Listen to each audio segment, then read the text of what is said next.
Guys, we're going to get to have one of the best guys to ever be in the fitness biz come on our show today, named Mike Boyle. Mike Boyle is one of the most respected minds in the strength and conditioning world. With over 40 years of experience, he's trained elite athletes across NHL, NFL, MLB, Olympics, and NCAA. And he's built Mike Boyle Strength and Conditioning, which if you haven't checked it out, go check out, into one of the top training facilities in the world. So check that out when you get a chance. He's also the author of Functional Training for Sport and Advanced in Functional Training. I've read one of those books early in my career, and it's made a huge impact on me as a coach. So I'm excited, and we're going to get to talk today a little bit about identity shift post-sport, what Mike sees that's going well in the fitness industry, and things that he hopes that will change. I got to interview him and ask him some really cool questions on what he's seeing that are positive things and negative things. And then we talk extensively about the chasing gold and PRs and how to train for longevity when your sport ends. He gives a lot of great nuggets. This is a guy who's been around for 40 years, done a ton of research, been around some of the best athletes, and worked with some of the best coaches. So it's a real pleasure. Hope you enjoy. Like and subscribe, and here we go. All right, welcome to the Comeback Athlete Podcast. I'm Blake, and I am blessed to be joined here by the OG Michael Boyle. Thanks for coming on, Michael, for giving us some of your time. What's the weather like in Massachusetts right now? It's actually beautiful. Today is probably as good as it gets. It's sunny. It's in the 70s. We're going to get some 90s level heat at the end of this week, but today is pretty close to perfect. All right, that's awesome. It's a sweltering 98 degrees here in Lakeland, Florida, so I'm jealous. With barely no breeze. Well, today we're gonna jump in. We're gonna do an intro of you for some of our guests. Not everyone knows. Fitness world has exploded in the last 10 years, as you know. And so there's a lot of people who've laid huge groundwork. But when I started out coaching 7 years ago, your book right here on my shelf, the new functional training for sport, was very impactful for me and challenged me a lot on unilateral work because I came from a football background and it was all back squat, and I realized Bulgarian split squats are really challenging. So you were to say that. I'm sure. So you were huge on that, and now that's been a huge. It's in a lot of the programs I write for clients now. So, but you've added so much more value. So give our listeners just a quick bio, if you wouldn't mind, just some of your background, what got you into the fitness industry, and some of your stops along the way. So I'm a senior citizen. I'm 65 years old. I have a whatever Medicare card. I've been coaching for 43 years. I was very lucky to come basically right out of college and start coaching at the college level. I coached in some capacity or other at Boston University for 30 years because, and I've said this on a bunch of podcasts, because I was the first strength and conditioning coach there and was initially the volunteer strength and conditioning coach there. They were pretty liberal about what they let you do. So in the 90s, I worked for the Boston Bruins. So 90 to 99, I worked for the Bruins. I left BU in 97 as the head strength coach to open my own business. So I've had my own business for almost 30 years, an actual brick and mortar kind of training facility. But from 97 to 2012, I stayed with Boston University hockey. So I was able to stay involved with the hockey program at the university and just sort of turn everything else over to one of my assistants, Glenn Harris, who's been the head strength coach there since then.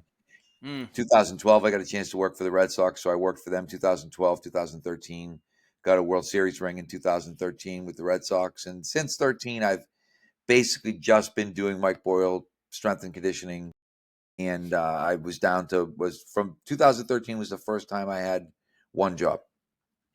So I literally since 1981. Did you manage all those things? I mean, there's an entrepreneurial spirit there, but also you're a coach, you're married and kids and stuff, I'm assuming. Yeah. So how do you balance all that over? Kids, not very well in the beginning. I think that was part of it. Luckily, I have a really understanding wife, but there was a point in time before we had kids where she was ready to be rid of me because I was working too much. So we worked our way through that, which is great. And there was a time when it didn't faze me to work 80 hours a week and to have two jobs and to be going to the Bruins practice facility and then going to BU and then going back to the Boston Garden and working with guys before the game and then staying and watching the game and then going home and getting up the next day and doing it all over again. So Man. I think when you're a young coach, like it's like I think any fledgling profession, you've got to be ready to work a lot of hours and you got to be really enjoying what you're doing. I was loving what I was doing. I was having so much fun. And I think that was part of the conflict with my wife was that I was thinking, hey, this is great. You know, I'm working for the Bruins. I'm working at BU. Everything's great. And she's thinking like, no, you're like totally not present. Mm, I don't see you awake. mm, And I think sometimes you have to pull back and realize, and that's why now, as I've gotten older, I always say, you know, I want to be a good father and a good husband and a good coach, but I want to be in that order. And I yeah. think there was a time when I was a good coach and a shitty husband, and Yeah. probably there have been times when I was a good coach and a shitty husband and not a great father either. Mm, And so I've been able to kind of reorient my compass a little bit and realize that was part of leaving the Red Sox. I could have made a lot of money, maybe won another World Series, whatever it was, but you start to look at it and think, is that ultimately, is that how I want to be remembered? And it really mm, wasn't. So I started to yeah. look at it and think I would much rather. I always think if my tombstone said good dad, good husband, good friend, average coach, I'd be really thrilled. Yeah, I need to hear that. I'm 38 and I have three boys and a wife, and I can resonate with the tension of trying to do all that. You know, you're trying to build out a coaching business and coach your own clients and then coach at the gym, and I just feel like there's times where I'm probably not as present as I could be. So, yeah, we probably need more spaces where we need the generation or two ahead of us to kind of be like, "Hey, I was there, do it, do this, don't do that." And I think Right. that's Because so valuable. I grew up in a generation sort of where the dad was the provider. Mhm. And so, you know, dad worked hard so the family could have X. And then you kind of realize that we got to a point where people say things, oh, I'm doing this, I'm working all these hours, I'm doing it for my kids, I'm doing it for my wife. And the reality is you're not, you're doing it for yourself. Mm, But you're trying to convince yourself that there's this other reason. And yeah. most of the time the reason is really your own ego. And that's what's driving you to kind of be out of balance. So I've been very lucky. Like I said, my wife has been pretty understanding and has kept me around we've been married 36 years last week. Congrats. That's awesome. And so Wow. Last week. last week, 36 What years. what'd y'all do?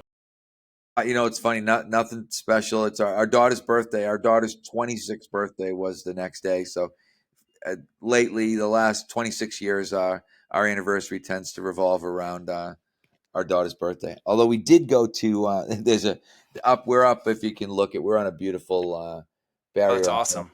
So Yeah. they've been running something called Seacoast Idol, which is a local version of American Idol. And there's a young girl that we know that's in the contest. So it happened to be, I think, our anniversary night. I think we actually went to Seacoast Idol That's and great. listened to live music, which was Well, fun. let's dive into what I think you're going to be really helpful for us today on. You've already helped me a lot, but we're discussing. You know, you've mentioned that you worked with the Bruins, you've worked with the Red Sox, you work with athletes. That is what you've done. You worked at Boston College. Now, Boston University, Boston. please. Sorry. Yes, Oh, I don't have to sorry. make that correction because that's like for you. That's like you calling Florida, Florida State. So That's a bad one. As a yeah, Gator fan, I feel that if someone calls it Florida okay. State. That's why I Uh, always try to give you the appropriate analogy that will.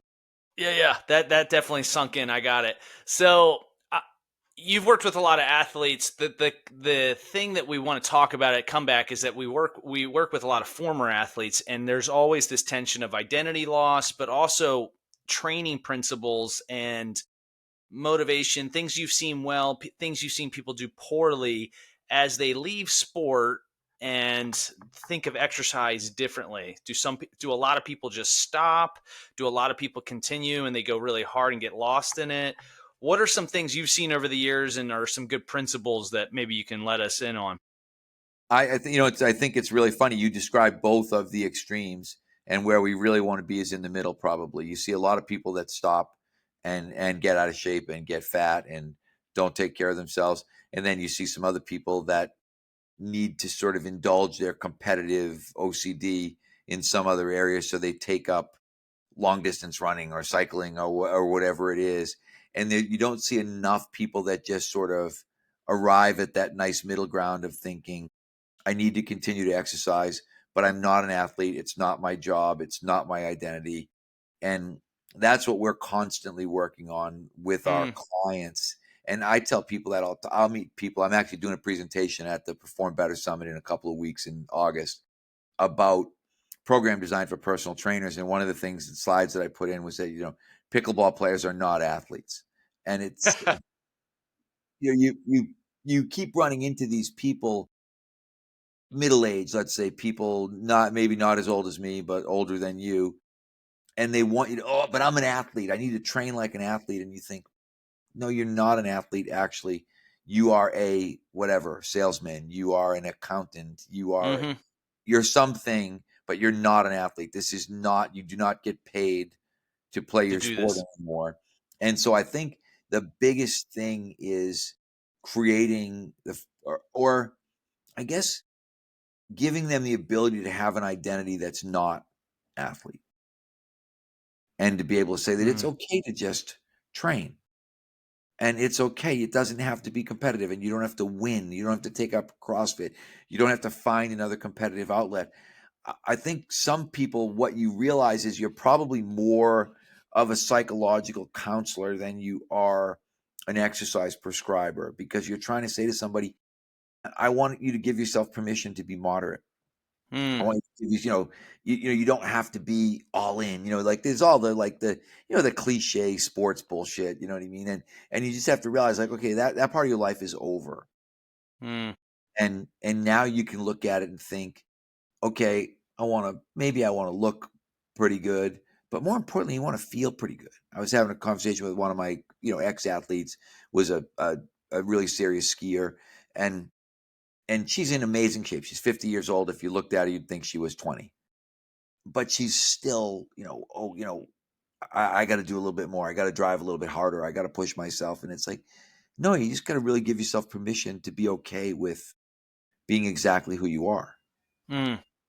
Somebody who's unbelievably fit for their age, somebody who's a good mom, somebody who's a good wife. Same thing we kind of talked about before. And I think instead we try to maybe massage the ego too much. Or, Mm. I can design you a program. And then people like that, like, if you think about it, if your life is always hurt and you're always thinking about physical therapy, or you're always thinking about massage, or you're always thinking about, oh, am I going to get cupping, or, do I have to buy this brace, or like it, I don't know. I don't think that that's a productive existence as an adult. So we've defined adult client as someone whose job is no longer playing sport. Mm. Somebody who, if you got hurt, it would affect your ability to work. So if I got hurt tomorrow and couldn't go to work, that would be problematic. Right. And I wouldn't be able to go to the trainer and have the team orthopedist look at me, and then have somebody working 24 hours a day to have me get ready to get back to Mike Boyle strength and conditioning, right? Yeah. That's not the way that it works. But if you're an athlete, that is the way that it works. And I look at a lot of these people, and they just exist in this loop of kind of self-flagellation and injury and therapy, and it's like, It, why? so Learn to be yeah, moderate. that's exactly what I was going to go with. Is why do you think that is? I know you alluded to the ego, but if we could push like deeper in your experience, and this is anecdotal, but your experience matters a lot because you have a lot of years here. What would you say are some of the common themes you see outside of, under the term ego, that's going on there for people? I think a lot of it is loss of identity, Hmm. because they look at it and think, this is who I am, and then if I'm not that, what am I? And so it's almost as if they assume another identity. So now my new identity will be long distance bike racer, or marathon runner, or instead of it's sort of like, just comfortably walk off into the sunset like a great movie star would, as opposed to feeling like I have to I have to now assume a new identity almost. And it's like imposter syndrome, right? Like, I'm going to assume the identity of this competitive athlete person because that's who I once was, and that was how I guess how I best identified, how I best felt about myself. Yeah. So that, as I said, I honestly think much more of this is psychology than physiology. It's not the training part as much as it is the psychological part. One of the slides I just put in my presentation was the number one cause of injury in old men is thinking that they're young men. And Mm. I was just talking I did a podcast before this, and one of the things that I said is that um, there's a lot of younger people, a lot of guys say your age, who are trying to tell people my age that aging isn't real. That, oh, if you just keep, you know what I mean? If you just keep working hard and you eat right and you do this, people are, these like biohackers and you can Yeah. reverse your age. And I'm like, that's bullshit. Trust me. I'm Yeah. 65. You are not winning this game. You are just staying in and continuing to punch as long as you can. But you're going to Yeah. go out the same way everybody does, right? I'm going to die. You're going to die. Everybody we know is going to die. It's the way the world works, right? Nobody lives forever. Nobody stays young forever. And having the ability to start looking and thinking, that's what I'm doing this presentation around, thinking about joint friendly exercise. Like, what exercise can I do that doesn't hurt? I just did a podcast with Peter Attia, the Drive podcast, and that was one of the things that we talked about was that I wrote an article years ago called "Does It Hurt?" And one of the things I always say is that "Does it hurt?" is a yes/no question. If you say to me, "Hey, I just did 5 sets of bench press," and I say to you, "Did your shoulder hurt?" and you said, "Oh, well, not after I warmed up," I would be like, "That was yes. Your shoulder hurt." Right? And people, but what you realize is people keep giving you these sort of half truth kind of thing. They say, well, actually, and I always say, like, well, or baby, or but that's all yes, it hurt. Didn't feel good. We need to find a better exercise for you. We need to select an exercise where you can say, I have no joint pain when I do this exercise. And when I wake up in the morning, I have no joint pain when I get up in the morning. That's success in exercise Mm. lot, but then people, oh, you gotta gut through it, like, and what you realize, a lot of the sports cliches that you hear are bullshit anyway, and even the highest level sport people don't believe them, No pain, but no gain. yeah, and they just get perpetuated. They're literally like memes, no pain, no gain. Tell that to a professional athlete, they're gonna look at you like, screw that. Yeah. And Yeah. it's even, whatever, the Mamba mentality, all these things. People love to glorify all this stuff. But the harsh reality is that 99% of great athletes are great athletes because they're great athletes. It's not a work thing. Yeah. So And so so getting, exercise then comes and just helps preserve them from getting injured and maximizes their already God-given potential, right? So with the former athlete, one thing I wanted to hit there, because you're on a roll and you're crushing it, and I was hesitant to even interrupt you there, but I wanted to ask before we moved on, like you talked about in the very beginning of the podcast, there's two extremes. There's the I gave up, I'm going to get fat, I don't care anymore. And the person who's lost their identity, which we've talked more so about, which seems to be more common, and they're over exercising or overreaching or whatever you want to call it. How would you define, or how do you and your coaches define that middle ground? How would you kind of like picture that for our listeners? the middle ground, I feel like that's our client, honestly. That is our client, is that middle ground person, that person who thinks, I want to keep exercising. I want to continue to look pretty good. I want to continue to feel pretty good, but I'm not obsessive about this. Mm-hmm. And I'm willing to show up 3 days a week and do what you ask me to do. I think that's the middle ground, is that it's it is that everything in moderation person, in terms of, hey, we're not worried about training to failure. We're not worried about, being lying on the floor in a puddle of sweat kind of thing. Mm. We're just worried about the one thing you realize: the person who's succeeding is consistent. They come in, they don't miss workouts. We're very, like I said, we're very, um, I don't, I don't know if I like the term wellness, but I kind of do, in terms of, I always tell everybody my goal for you is for you to say, I feel good when I get out of bed, because that's when you know how you feel, particularly as a former athlete or as a person who's aging. When you get up in the morning, your body will give you a pretty good barometer of what happened the day before.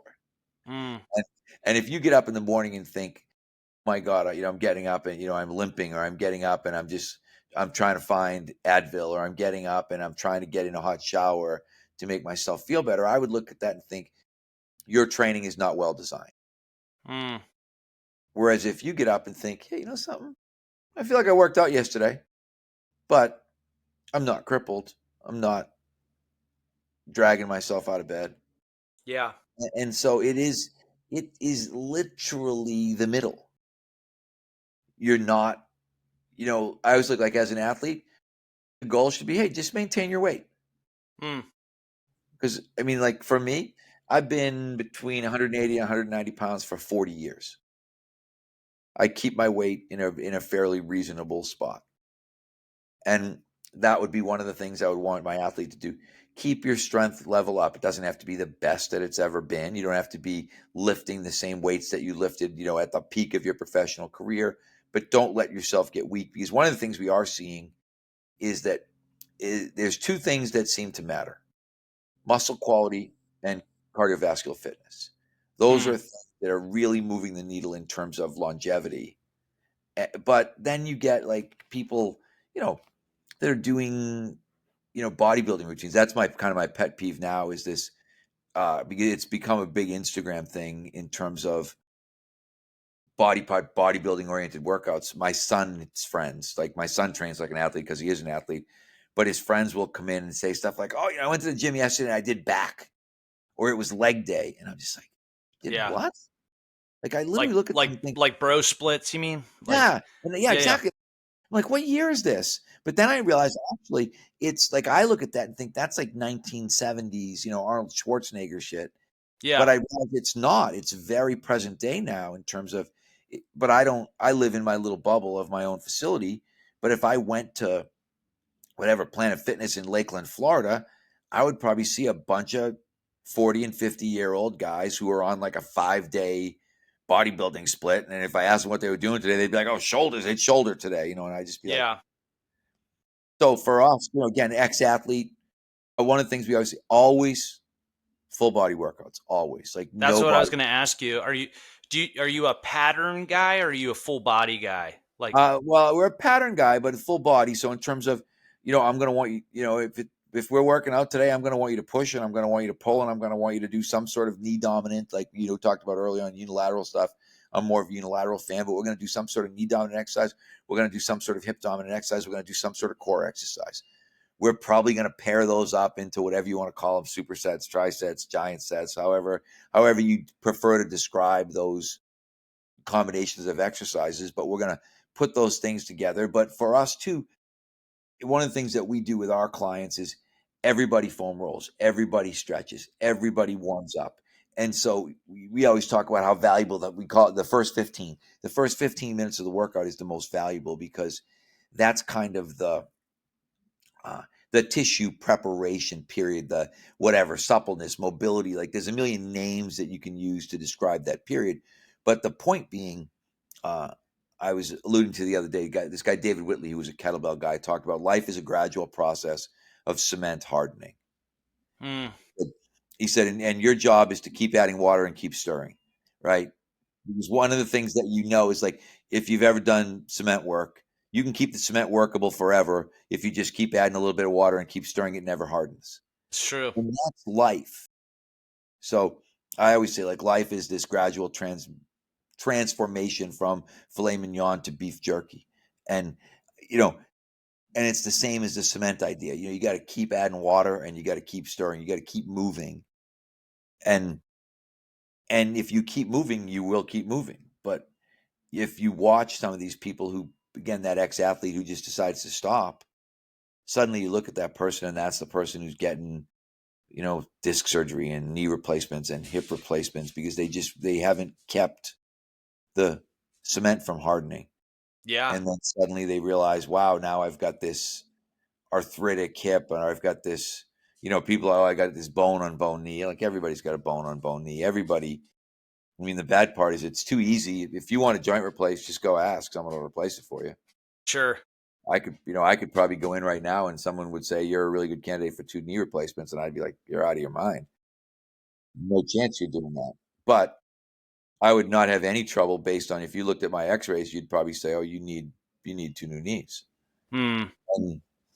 And I always think like stay away from the doctor, find your way to the gym, not to the orthopedist, and find yourself a good massage therapist. The more disposable income you have, the Yeah, the more more you can things, do it. yeah, the more you can do, right? And don't go to the gym and bodybuild. Don't do things that hurt. Don't become an endurance athlete. I could don't you to death here for the next hour, Hmm. but it's again, moderation, right? People say, my knees only hurt when I run. I'm like, okay, that means don't run. It's time to One of the work. things I've always respected about you, just things you've written, things I've listened to you on the years, is you're a really smart guy, but you keep things very practical. And those are the best teachers usually. So I hope you hear that as a compliment. But like Yes, what you just said there, it's so simple, and yet the way I feel overwhelmed as a 38-year-old coach, in this full time for 7 years, is everyone tries to make it ultra complicated, and my clients don't understand half of those words, and it's just not helpful at the end of the day.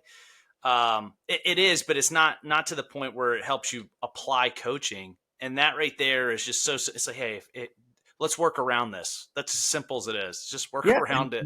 I think that's what I'm good at. Honestly, I believe that I'm good at simplifying the complex, or just kind of scraping all the bullshit off the top of something and saying, okay, this is not that difficult. Yeah. And I had the conversation with Peter Attia. We were talking about bilateral versus unilateral, and I said, well, for us, bilateral squatting tended to be the back pain trigger. For most of our people with back pain, they would usually say it only hurts when I back squat. And so again, my logical conclusion was, okay, we won't back squat anymore. And then people say, oh, but I like to back squat, or back, so you need to back. People say, oh, you need to squat. Like, one, you don't need to squat. That's total bullshit. That's just somebody telling you that. But Yeah. it's you. And then the analogy I use again, because I've written a lot, and I can't think of the title of the article. I should have called it "Closing Your Hand in a Car Door," because that's not the name of the article. But it's the idea, the analogy I use for people is if I substituted closing your hand in a car door for the word squat, and we're having a conversation, and I said to you, every third or fourth time I squat, my back gets really sore for a couple of weeks, and I have trouble. I have to go to the chiropractor, blah, blah, blah, blah, blah. And then I get better and I can squat again. If I then said, okay, put the words closing your hand in the car door in place of squatting. And if you said to me, well, every once in a while I close my fingers in my car door, and I wait till my fingers are all healed up so I can close them in the car door again, you'd be like, that doesn't sound very smart, right? And I'm like, well, why does it seem smart when we're using the word squat, but not when we're talking about closing your hand in the car door? It's the same exact thing. You're being injured by Yeah. something, and you know what it is, but you Yeah. choose to go back to that thing because the thing is so powerful in your mind that somebody has you conditioned or convinced into believing that this thing is essential, Mm-hmm. when the reality is it's not. All I right. would So not I'm say never do legs again. No, that's a different story, right. right? I want to ask you something, and it might come across as completely stupid, but I feel like some of our audience would want to hear this. So let's say you have that client. I'm one of them. Let's use me for example. My back hurts when I deadlift. It has for the last 5-6 months. I've had a really strong deadlift in the past, and it's gotten weaker just because of that. I can back squat pretty good without pain, but there's this part of me that says, man, I feel like I'm accepting that I'm getting old if I don't continue to deadlift, if I just stop and say this hurts my back. How would you coach someone through that? Would you just, I'll just stop there. How would you coach someone through that? So for us, really simple, skate a squat. Because Okay. we're trap bar deadlift people. So none of our adults deadlift. We don't allow our adults to deadlift or squat. Like, they don't do bilateral squats or bilateral. Well, I shouldn't say that. They don't do heavy bilateral squats or heavy bilateral deadlifts. Anybody that comes in, we're teaching them kettlebell sumo Hinging. deadlift. We're teaching them goblet squat. We're teaching, but when you get to a point, and let's just say that point is 50% of body weight. So, you weigh 200 pounds. When you can goblet squat the 100-pound dumbbell for 10 reps, and you can kettlebell deadlift whatever, 48 kilo kettlebell for 10 reps, we're going to unilateral exercises. Because we just look at that and think, we don't need to pursue this path any further. You've Mm. got the requisite mobility that we need to get into those patterns. You can pick up groceries, you can get on and off the toilet, you can do all of the activities of daily living that you need to do. Now we're going to work on unilateral activities. Because when you really think about, and this is the interesting thing about the unilateral piece, is that one of the things that people will always say, well, I really struggle with balance when I have to do that kind of stuff. And I think, exactly. Yeah. And That's then, why because then that's you why say it's to someone, harder. right, and then you say, do you know how older people get injured? And most people will say they know the answer, falls, right? I said, so if I could tell you that we're going to move from a bilateral, two firm footing points on the ground, very little challenge to your stability, to a unilateral task that's going to challenge your stability, again, logically, that should be a positive. But for a lot of people, it's a negative. I'm using less weight, right? You And know what it's I've had this experience, in coaching is everyone's always surprised when I make them do lunges, Bulgarian split squats, skater squats, any of that stuff, how out of breath and how challenging it is. As if they did like a heavy 5 rep back squat. You can get a certain metabolic response that's very similar with lighter weight. right. Um, Which and you can create more time under tension with it in a lot of ways too. right, and you look at it and think, why would you not want that? But the only reason you don't want that is because we've been conditioned Hmm. and told, again, by the internet, by the muscle magazines, by whoever, the influencers, that these other things are inherently better when there's no reality there. And so that's where I think trying to convince people, that's why, so for us, we just kind of have a very clear do don't list. And that way we don't have we're not, because again, people, we talked about the ego part, people are inherently competitive.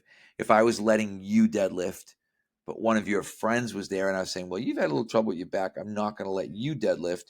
Your friend would be like, hey, why can't I deadlift like Blake? I watched Blake, Blake did 315. I've got only a 40-pound dumbbell in my hands. And so for us, we take all that stuff out. Just nobody does it. So if you came in, honestly, if you came to our gym, again, our young athletes, they deadlift. Everybody trap our deadlifts who's young and healthy, have no back pain. Boom. But when you cross that line, like we talked about, that line from athlete to adult is, I have a job. I'm not in the pro group anymore, right? I'm no longer in that group of guys who's getting ready for training camp. Then, all right, we're going to treat you differently and we're going to treat you much more, I would say, carefully and intelligently based on what the current demands of your life now are. You are not going to training camp and competing with other men or women of your age for a position on the roster. You are now training for the rest of your life. And those things are really markedly different. Hmm. And that's the problem, is that your kind of ex jock doesn't want to give up that identity of, I still want to be that guy. And it's usually guys, honestly. Our women are much, much easier to coach. So when we're talking about the resistance, and that's why the male, I don't even know. I'd have to like go back and look at my sort of whatever Freudian psychology and figure out. I don't even think ego is I don't know if there is a female component to that. There is not the same response from female athletes that there is a male athletes, even in normal training. Mm. Female athletes do not look at other female athletes and think, oh, she just did 200 on the bench, I want to do that. Yeah. It's just not. They're very intrinsically motivated, and we may have some that I mean, we have some of the. I have the luxury of having some of the best female athletes in the world, like literally Yeah. the world, and they just don't do that. Whereas guys have that sort of, that darting look of like, oh, Blake just did that. I should probably try that. And so it becomes almost a uniquely male Mm, phenomenon. that is That, unique. I see that in myself and in other athletes I coach. Would you say that? So this would be my next kind of phase of our questions. Would be, we've talked a lot about having to believe that this is not the way, is to hit new PRs, keep maxing out. I don't think you're saying you don't get heavy and don't throw down every once in a while, but that's not the core. It's definitely not 90% of your training, right? It's a very small part, if at all. But how much would you say people look better, feel better, and enjoy their life if they actually buy into what you say? Like, do you have any stories or something of that you could share with us? I mean, it's infinite, truthfully, when you Yeah. can get somebody to realize that. I mean, again, I put this in my presentation. There's a difference between heavy and challenging. Hmm. Challenging is I asked you to do 10 and 9 and 10 were hard. But heavy for most people is going to be literally defined by the weight. And that's why you end up with these like grandma powerlifting videos and stuff where you look and think like, what are people thinking? I mean, Yeah. why is that happening? Why are you, even you said you used the word, throw down, it's like I look at that and think, no, like those days, like I look at my guys and think those days are over. Like Yeah. we don't, there's nothing to be gained from that, and probably something to be lost in terms of, I always think if you're going to get hurt, it's probably going to be 3 or less reps where you get Hmm. hurt. It is really rare to see somebody do a set of 5 reps or above and be injured, no matter how challenging the last rep was. Hmm.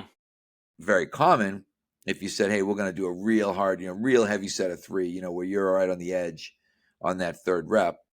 That's when sometimes you'll see things pop and you'll think, or someone will get up and be like, oh God, that didn't feel good. Hmm.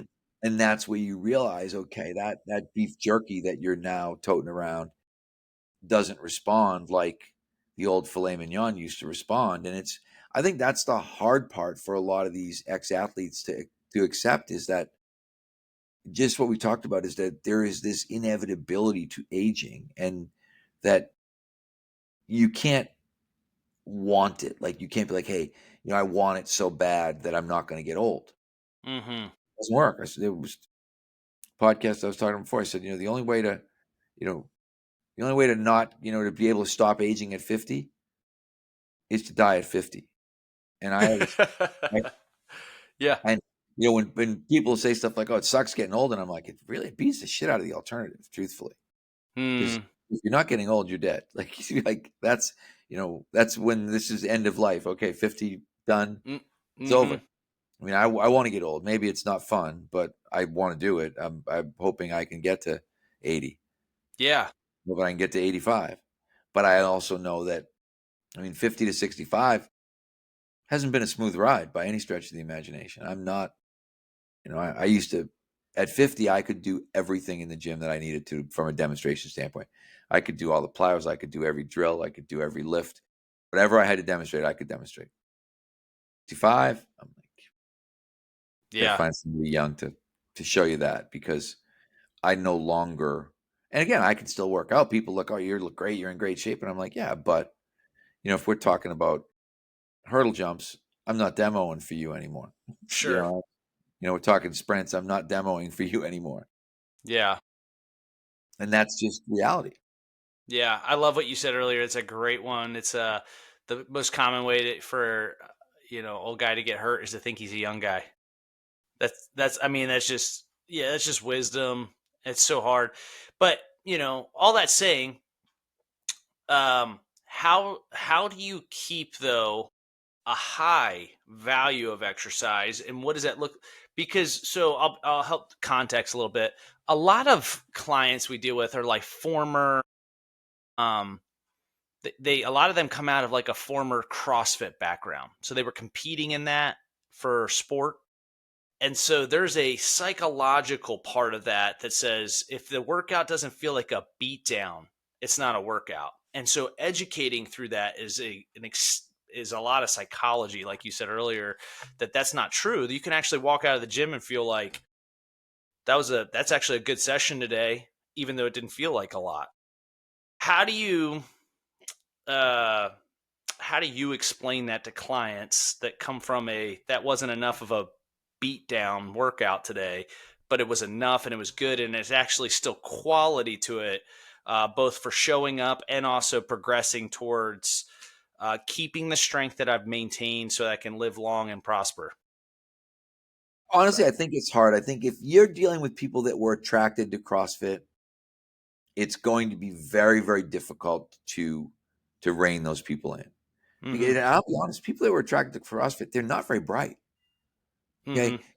Mm-hmm. Again, they're intentionally injuring themselves. You look at, there was a great CrossFit meme the other day that I reposted on my Instagram story, where the guy said, yeah, I talked to the instructor, I had a little bit of shoulder and he allowed me to do the pull-ups in a way that, you know, uh, allowed me to avoid catastrophic rotator cuff surgery, and I was just like, yeah. You look at some of these people and like, these are people who were brought up on the idea that getting hurt was part of the workout. Mm.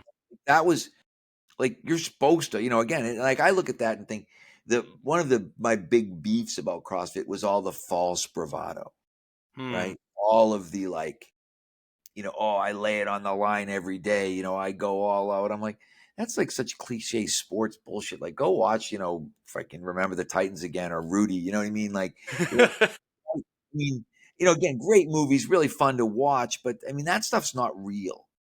Like, real athletes don't do that. Real athletes are smart. And that's where, people, CrossFit's a sport. And I'm like, I guess if you can do it against other people and somebody keeps score, then I guess it's a sport. This doesn't necessarily mean it's I liken it to, it's like learning to shoot yourself in the foot, right? You know what I mean? It's like, you look at it, think I got really good at it. Like I've blown all my toes off, I'm like an expert. It's like, Yeah. great. Not exactly. Not sure how productive that was, but, and, CrossFit, the one thing I would say, CrossFit had the community thing down, Yeah, they did. had the support thing down. And that was one of the things. So for us, and I guess that when you say, how do we combat that? We combat that with the community. Mm. We combat that with it being, I've had people say, you kind of the Starbucks idea, want that to be your third place, right? Mm. Home, work, Starbucks. We want it to be home, work, Mike Boyle strength and conditioning. We want people to come and think, I love the instructors. I love the vibe. I love the people that are in my group. I love, that I see. Yeah. Because I think I think more people in CrossFit were looking for the community piece than the beatdown. Yes. And if you can get them, and that's where like what you guys are doing Yes. is harder, because if you've got someone who's now shifted to, I'm working out on my own, I'm working out, online, I'm doing something like that.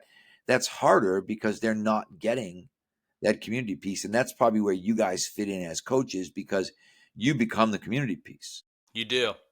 You Eh, become the sounding board and but you've got to be, what you really have to be is the voice of reason. yeah. I think too, one of the biggest things is like you were connecting something for me there. A lot of CrossFitters, if they feel like if they can't still do the CrossFit workouts, they're going to be exiled from the community that they really enjoy being a part of. So they continue to do that. And what I'm really interested in is that it's such a young sport movement, whatever you want to call it. Like when people who've been in it for 20, 30, 40 years, what is that going to look like? What's the research going to show us? Because a lot of these guys who were doing it in their 20s, early 30s, we're now just seeing them kind of get close to 40 now and kind of watching how they're going to, maybe they don't deteriorate, maybe they actually blow up and continue to do great, or maybe they do just start tanking based on genetics and training philosophy and whatnot.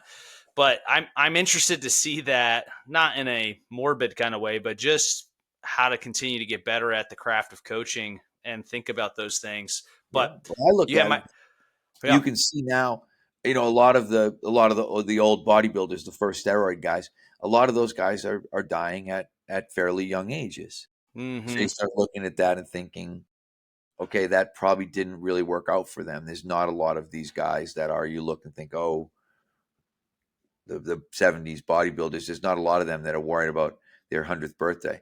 Yeah, Schwarzenegger's a little bit of a rarity in terms of he's one of those guys who's still around. that's true. After that, he's probably, I'm going to say he must be late 70s by now. But Yeah, you read sort of some of these other guys have passed on. And now whether, from the CrossFit thing, I'm more worried about like, okay, what's the effect going to be on people's spines? What's the effect going to be on these people's rotator cuffs? What's the effect going to be on their knees? Because you're right. I mean, we haven't lived through. I'm like even strength coaching, right? I'm the middle of that first generation of strength coaches to retire. mm. So now you start thinking about, like you said, CrossFitters. I mean, it's probably not really even 20 years old.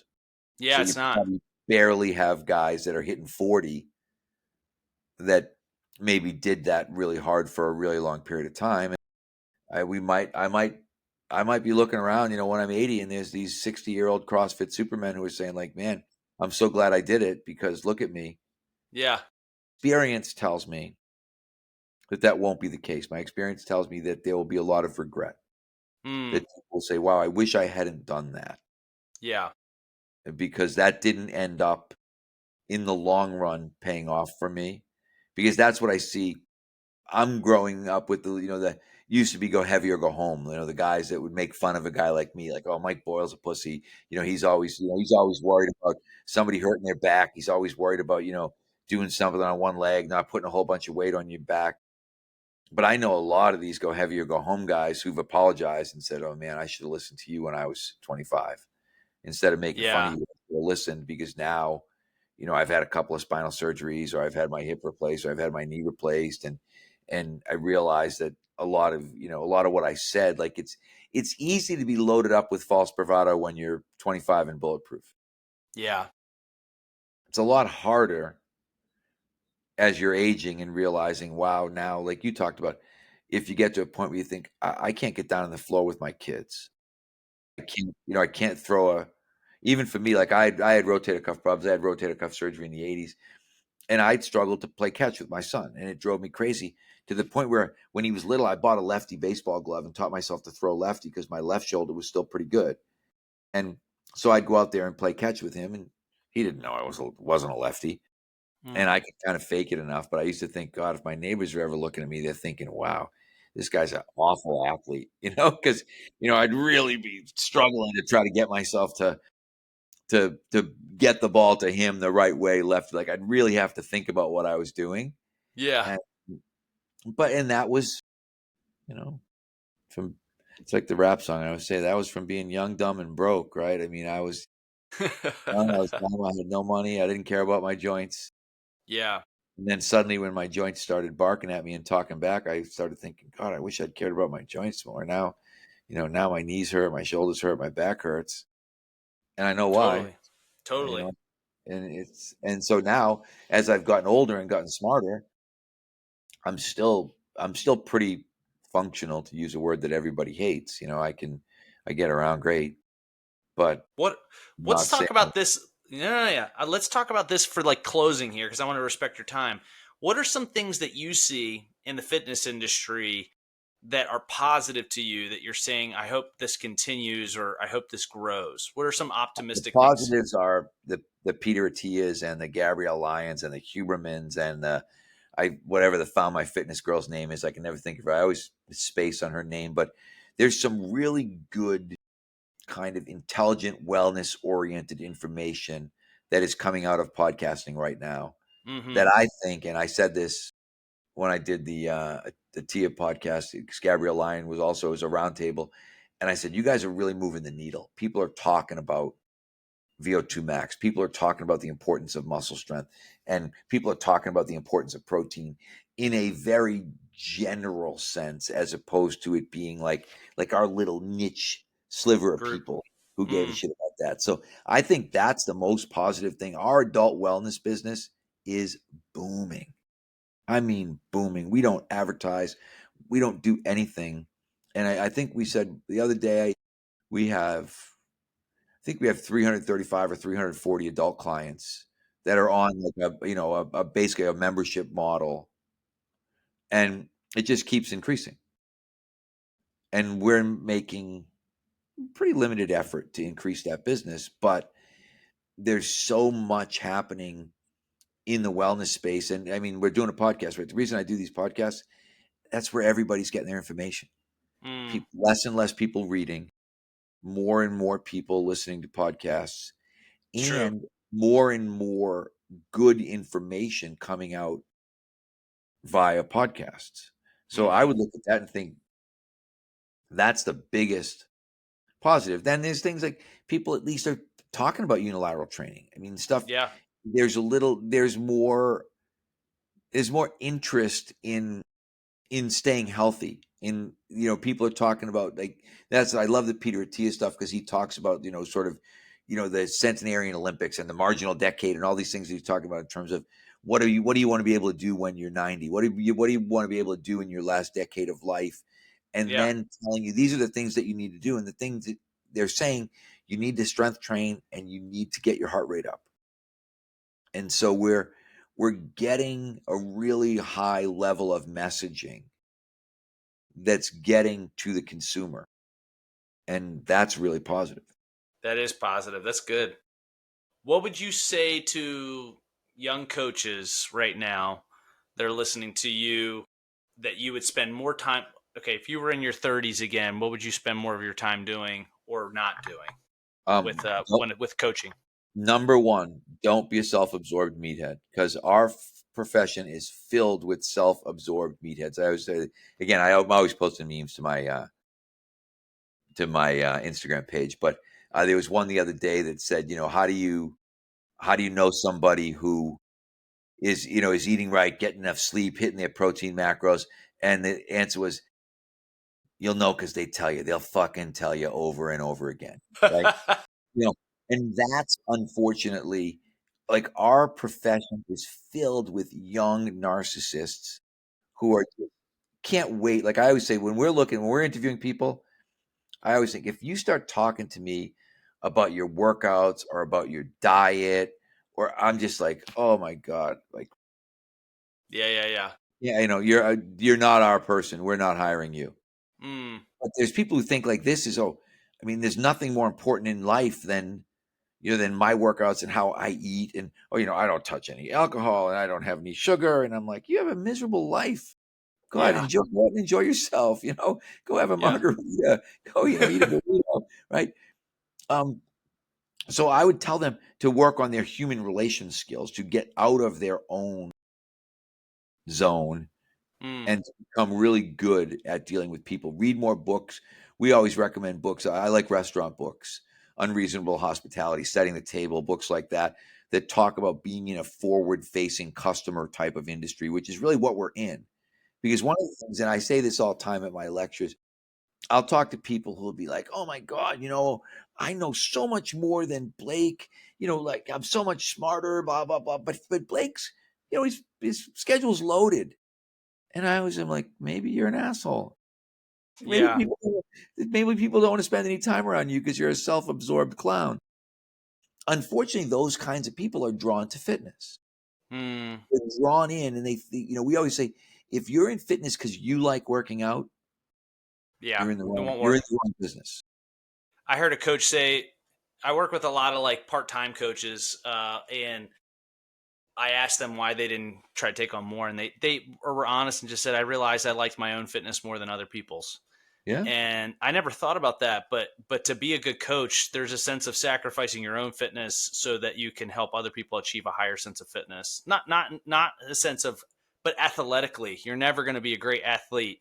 It's whatever. It's a servant leadership concept, right? In Yeah. terms of, your workout has to be second. Yes.